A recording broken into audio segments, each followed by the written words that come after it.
മത്തായി 6:27 വിചാരപ്പെടുന്നതിനാൽ തൻ്റെ നീളത്തോട് ഒരു മുഴം കൂട്ടുവാൻ നിങ്ങളിൽ ആർക്ക് കഴിയും? മനുഷ്യൻ ഒരത്ഭുതമാണ്, മനുഷ്യന്റെ മനസ്സോ അത് അത്യത്ഭുതമാണ്. മനുഷ്യന്റെ മനസ്സിനെ പരിശോധിച്ചാൽ 80% അമിത ചിന്തകളാണ് എന്നതാണ് യാഥാർത്ഥ്യം. മനുഷ്യൻ നാളെയോർത്ത് വേകുലപ്പെടാറുണ്ട്. മക്കളുടെ ഭാവിയോർത്ത്, വ്യക്തിപരമായ ഭാവിയോർത്ത്, അല്ലെങ്കിൽ രോഗമാണ് ഇതെന്ന് മാറുമെന്നോർത്ത്, കടഭാരമാണ് ഇതെന്ന് മാറുമെന്നോർത്ത്, ചില പ്രയാസങ്ങളും പ്രതിസന്ധികളൊക്കെ അതിൽ നിന്നൊക്കെ എനിക്ക് അതിജീവിക്കുവാൻ കഴിയുമോ എന്നോർത്ത് മനുഷ്യൻ ഭാരപ്പെട്ടുകൊണ്ടിരിക്കുകയാണ്. ഒരു ദിവസത്തിൽ എത്രയോ പ്രാവശ്യങ്ങൾ മനുഷ്യൻ ഭാരപ്പെടുന്നുണ്ട് ചില വിഷയങ്ങളെ ഓർത്ത്. നമ്മുടെ ഒരു ദിവസത്തെ തിരിച്ചാൽ, സമയത്തെ വേർതിരിച്ചാൽ 80% മനുഷ്യൻ അമിത ചിന്തകളാലാണ് കഴിച്ചു കൂട്ടുന്നത്.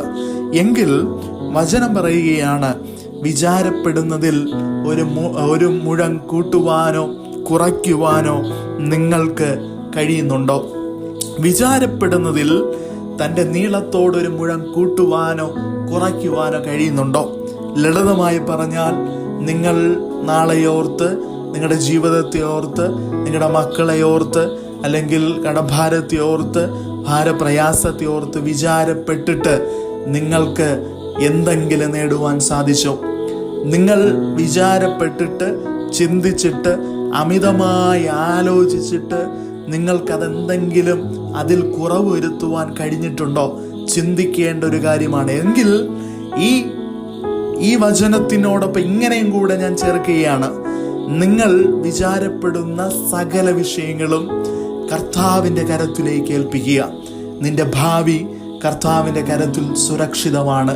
നിന്റെ നാളുകൾ കർത്താവിൻ്റെ കരത്തിൽ സുരക്ഷിതമാണ്. നിന്റെ മക്കൾ കർത്താവിൻ്റെ കരത്തിൽ സുരക്ഷിതമാണ്. നാം വിചാരപ്പെട്ടിട്ട് കാര്യമില്ലല്ലോ. നമ്മുടെ ചിന്തകൾ, നമ്മുടെ ആഗ്രഹങ്ങളൊക്കെ കർത്താവിലേക്ക് സമർപ്പിക്കുക. നമ്മുടെ ആഗ്രഹങ്ങൾ കണ്ട് ദൈവം അതിനുള്ള വഴികളെ തുറന്നു തരും. മരുഭൂമിയുടെ അനുഭവങ്ങളായിരുന്നാലും അതിൻ്റെ നടുവിലൂടെ ദൈവം നമ്മെ നടത്തും. കഷ്ടതയുടെ നടുവിലൂടെ ആയിരുന്നാലും ദൈവം നമ്മെ നടത്തും. വിശ്വസിക്കുക, അതേ, വിചാരപ്പെടാതെ മുന്നോട്ട് പോകുക.